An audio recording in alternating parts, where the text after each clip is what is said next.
Hi viewers, we are going to discuss Doppler effect. What is the Doppler effect? Actually, the Doppler effect is nothing but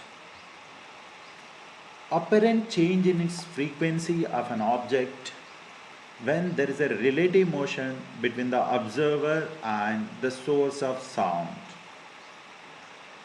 Let us say you are seeing in this diagram that is nothing but the car is at rest, it's at starting position.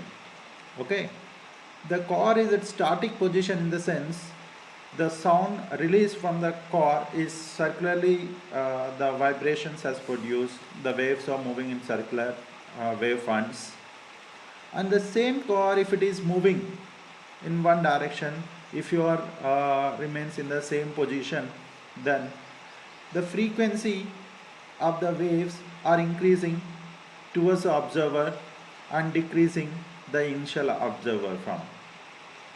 Now you can see here Doppler effect. Doppler effect is a phenomena of motion related frequency change. Nothing but apparent change in a frequency with respect to relative motion of an object and observer. Object in the sense here source, we can say. Okay, the relative motion, we can say the relative motion between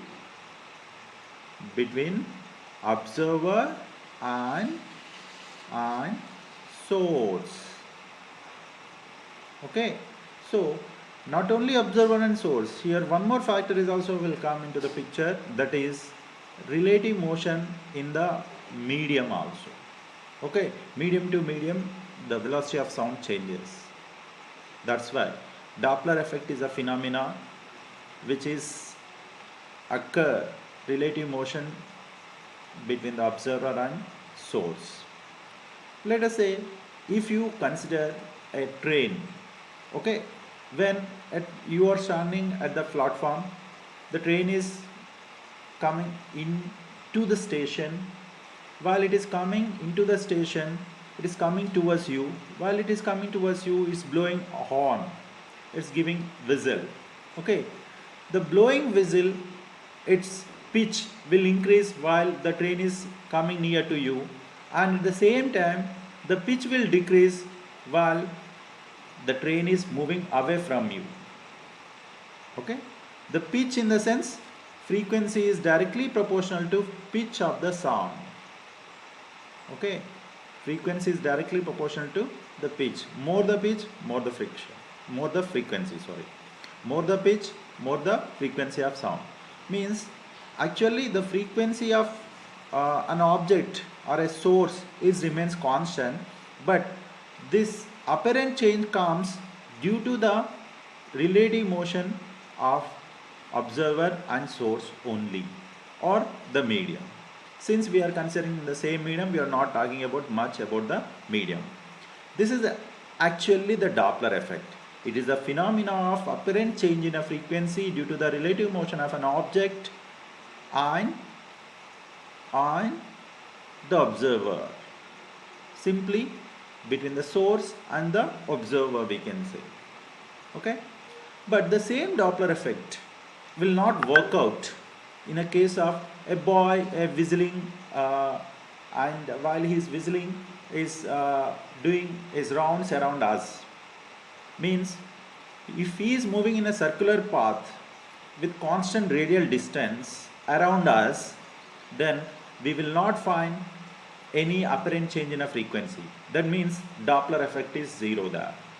Okay, means apparent frequency is zero since the radial distance is constant with respect to boy and as we are the observers. Until and unless if there is a change in the motion of the source or the observer, we cannot notice the Doppler effect. Okay, if there is a change in the motion, either source or observer or medium of a sound, velocity of sound, then we can notice the Doppler effect. Okay, Doppler effect not only in the case of sound waves, it is also applicable in electromagnetic waves, nothing but in a light waves.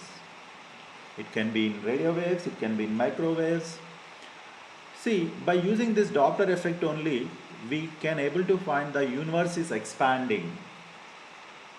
Okay, means in a case of light, while object is moving away and coming near, it changes its color. That we call as Doppler shift also. What is that? Doppler shift, right? So this is a way, depends on the velocity of observer, velocity of the source, velocity of the medium of sound, Doppler effect produces, means change in the apparent frequency takes place. Okay, if we get into the topic, then we'll find little more Doppler effect. First, we are going to discuss here in the case of Doppler effect how the apparent frequency changes when a source is moving towards observer. Means you can see here, when a source is moving towards observer is clearly in this pictures. Let us say observer is at rest, but the source is moving towards the observer. So if it is moving towards the observer, we will see that source is, first case we are going to discuss, apparent change in a frequency. Apparent change in a frequency or change in the apparent frequency. When source is in motion towards observer and observer is stationary. Observer is in stationary position or observer stationary, simply we can say. Now in this case, first you need to know that, let us say this is a source, right? Along with the source, from the source to, let us say, observer, I am taking a distance. This distance, let us say L, capital L. Capital L. This is initially at time t equal to 0. Right? Now, what source will do? Source releases sound, then with some longitudinal waves, since sound waves are longitudinal waves, I am taking, it has released one compression pulse. This compression pulse is moving in forward direction. At time t equal to it has released, but at time t1 it has reached observer position. Okay, so therefore whatever the compression pulse has reached to the observer, it has taken the time t1 equal to the total distance traveled by the pulse, compression pulse, with velocity of sound v. Okay, now by the time after reaching this, after time interval capital T, time interval capital T, the source has released second compression pulse. Second compression pulse. Okay, so whenever it releases second compression pulse, what happens usually? It has released the second compression pulse. As it is released, it is moving towards the observer, and at the same time we know that as this case, in this case, source is also in a motion. Source has moved from out of this L distance, it has moved up to this distance. This distance is nothing but, at time t, if it is started here, in the sense this distance can be written as L minus the distance which has traveled from here to here. How can we write? Vs, velocity of the source of which releasing sound, into the time taken by the source. Okay, this gives also distance. So up to here it has taken this much distance. Now therefore the second compression pulse which is moving in this direction as well as source also moving in the same direction, then I can take the time at t2 equal to, I can write t plus L minus Vs into t, this is distance part, by V, then this total can taken as time. Okay, this can be taken as time. So this is for the second pulse. This I can take equation 2, this is I can take equation 1. Now I can measure the time interval between the two pulses. Time interval between two pulses. Okay, so then time interval between the two pulses I am writing as, let us say t dash equal to final time interval t2 minus initial time t1. That gives the total time interval between two successive pulse. What is this? Successive pulse, compressive pulse. So that can be written as t2, t plus L minus Vs into t by V. Okay, and minus t1 L by V. Okay, from this what I am doing, simply if you multiply this is inward, means if you simplify this equation, I can take t as a common because here L by V is there, here minus L by V is there. After simplifying L by V we can cancel, but whatever the left term is there, that is I have like t, if I take 1 minus, I can write as simply Vs, because here also time t, here also time t I have taken out, so I can write as 1 minus Vs by V. This is a minus for this Vs. No, now whatever the time I have taken out, this is nothing but time interval t dash equal to. Whenever time interval t dash equal to I have taken, then t into 1 minus Vs by V, this term I can write as t dash equal to t into 1 means V into 1 V minus Vs by V, I can write. Now simply we know that we need to represent this is with respect to frequency. We found that is in terms of time. So the reciprocal of time period is nothing but frequency, right? So same manner, if t dash is there, I can write that is for nu dash 1 by, and t is there nu, then this equation also will be reciprocal.